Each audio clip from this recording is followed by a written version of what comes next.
Assalamualaikum warahmatullahi wabarakatuh. Selamat pagi semuanya. Bagaimana kabarnya? Semoga hari ini semuanya dalam keadaan sehat dan tetap semangat untuk mengikuti pembelajaran hari ini. Nah, hari ini hari Selasa, tanggal 26 Januari 2021, kita masih membahas tentang teks ulasan. Tetapi yang kita bahas hari ini ada dua. Yang pertama tentang kaidah kebahasaan teks ulasan dan yang kedua menulis teks ulasan. Sesuai dengan materi tadi, karena ada dua, jadi tujuan pembelajaran kita juga ada dua. Yang pertama, setelah belajar ini, kalian diharapkan mampu menelaah kaidah kebahasaan suatu teks ulasan dengan tepat. Dan yang kedua, kalian mampu menulis sebuah teks ulasan dengan tepat. Sekarang kita bahas tentang kaidah kebahasaan teks ulasan. Kaidah kebahasaan teks ulasan ada 4. Yang pertama, menggunakan konjungsi penerang. Konjungsi adalah kata hubung.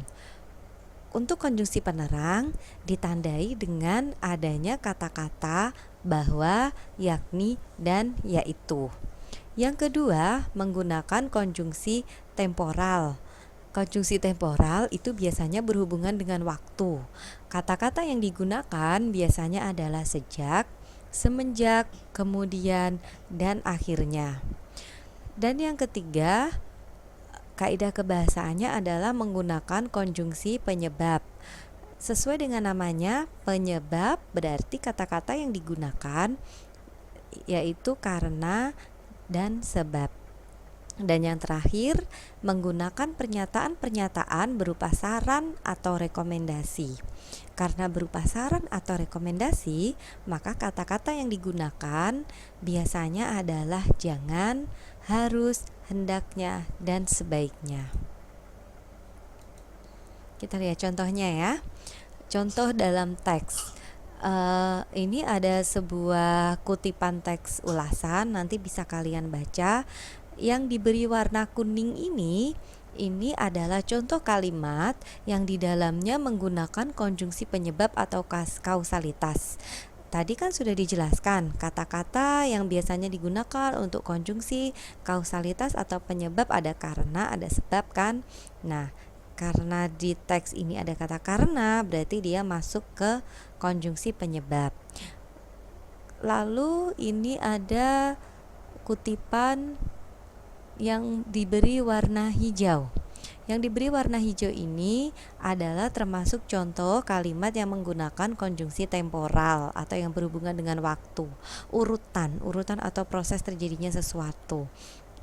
Ditandai dengan kata, di sini ada kata kemudian. Kemudian yang berwarna biru ini adalah contoh kalimat yang menggunakan konjungsi penerang. Ditandai dengan kata yaitu. Nih ada kata yaitu, yakni, adalah. Nah, ini berarti termasuk dalam konjungsi penerang. Dan yang terakhir, di sini ada kutipan yang di dalamnya yang saya beri warna merah muda, di situ menggunakan pernyataan saran karena ada kata harus. Yang penting untuk kaidah kebahasaan adalah kalian memahami atau mengingat yang ini, mengingat kata kunci, kata-kata yang digunakan untuk menandai setiap konjungsi atau pernyataan. Ini yang harus kalian ingat. Oke, kita lanjutkan. Nanti apabila ada yang tidak dipahami bisa ditanyakan ya. Kita lanjutkan tentang menulis teks ulasan. Untuk menulis teks ulasan, langkah-langkahnya yang pertama, kalian bisa membaca teks atau menonton dan memahami isi karya yang akan diulas. Kemudian yang kedua, kalian menyampaikan atau menyajikan fisik buku atau karya yang diulas. Misalnya yang dibaca buku nih, yang mau diulas buku nih.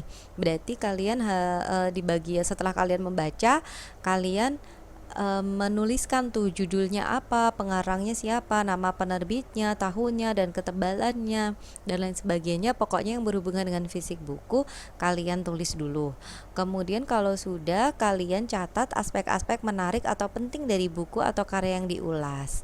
Kegiatan ini dapat dilakukan dengan menggambarkan secara keseluruhan bab per bab. Berarti bagian C ini kalau di dalam struktur dia masuk ke bagian sinopsis. Jadi isi dari, kalau misalnya buku berarti isi dari buku itu. Kalau buku misalnya novel itu kan babnya banyak, tidak mungkin cuma satu bab, dua bab, tiga bab, biasanya kan banyak tuh.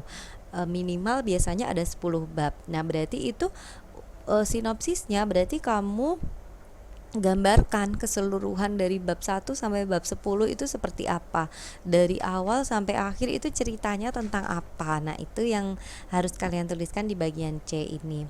Kemudian yang di bagian D, menelaah kelebihan dan kekurangan isi buku atau karya yang diulas.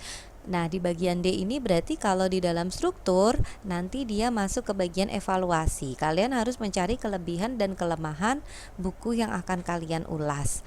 Misalnya dari fisiknya. Fisik tuh berarti yang bisa dilihat ya. Dari buku itu kamu bisa melihat apa? Misalnya sampulnya, warnanya menarik, berarti masuk kelebihan. Atau misalnya dari sampulnya tidak menarik, berarti itu masuk ke kekurangan. Atau misalnya dari ukuran bukunya misalnya terlalu besar. Nah, kira-kira masuk kemana nih kalau terlalu besar, ke kekurangan atau ke kelebihan? Atau misalnya waktu kamu membaca tulisannya terlalu kecil, susah untuk membacanya, berarti masuk ke kekurangan. Selain dari fisiknya, kalian juga bisa mencari kelebihan dan kekurangan buku itu dari isinya bagaimana. Misalnya amanat yang bisa diambil bagaimana, kemudian latarnya bagaimana, alurnya bagaimana. Nah, itu bisa kalian ambil juga untuk mencari kelebihan dan kekurangannya. Kemudian kalau sudah ketemu, kalian merumuskan kesimpulan tentang isi dan kesan-kesan buku atau karya yang kalian ulas. Jadi kamu simpulkan nih, kalau misalnya buku, berarti setelah kamu membaca buku itu, bagaimana menurutmu buku itu menarik atau tidak? Kemudian kesan apa yang kamu dapatkan setelah membaca buku itu? Misalnya buku ini menarik karena dengan membaca buku ini saya bisa mendapatkan banyak pelajaran hidup. Nah, misalnya begitu, berarti itu kesimpulan dan kesan-kesan. Dan yang terakhir, setelah kalian membuat kesan dan kesimpulan, kalian membuat saran atau rekomendasi untuk orang lain yang belum pernah membaca buku yang kamu ulas dengan menggunakan kata-kata misalnya kalian harus membaca buku ini. Nah, berarti itu kan merekomendasikan tuh kepada orang lain. Jadi orang yang tidak pernah membaca jadi tertarik untuk membaca. Nanti kalau kalian sudah menulis, sudah disusun berdasarkan strukturnya, tugas yang selanjutnya adalah menyunting teks ulasan. Menyunting itu apa? Menyunting itu mengedit, kalau bahasa bahasa kerennya tuh mengedit gitu. Jadi mencari-cari kesalahan atau mencari-cari hal-hal yang tidak tepat, kemudian kita betulkan. Nah, itu namanya menyunting. Langkahnya ada 3. Yang pertama, tentu saja dibaca teks yang sudah kamu buat. Setelah kamu baca, kamu temukan tuh, kamu cari kesalahannya. Bisa dari pengetikannya, penulisannya, ejaannya, atau tanda baca, dan lain sebagainya. Setelah kamu ketemu, kalian betulkan yang salah-salah itu, dah selesai. Jadilah sebuah teks ulasan. Nah, untuk kegiatan hari ini saya minta kalian mencatat bagian kaidah kebahasaan teks ulasan, kaidahnya saja ya, contohnya tidak perlu. Kemudian yang kedua, langkah-langkah menulis teks ulasan, dan yang ketiga, cara menyunting teks ulasan. Saya meminta catatan itu dikumpulkan karena akan saya gunakan sebagai nilai portofolio. Demikian penjelasan saya hari ini. Apabila ada yang kurang dipahami, silakan kalian tanyakan. Tetap jaga protokol kesehatan. Semoga kita senantiasa sehat. dan bisa bertemu di pertemuan selanjutnya. Terima kasih. Wassalamualaikum warahmatullahi wabarakatuh.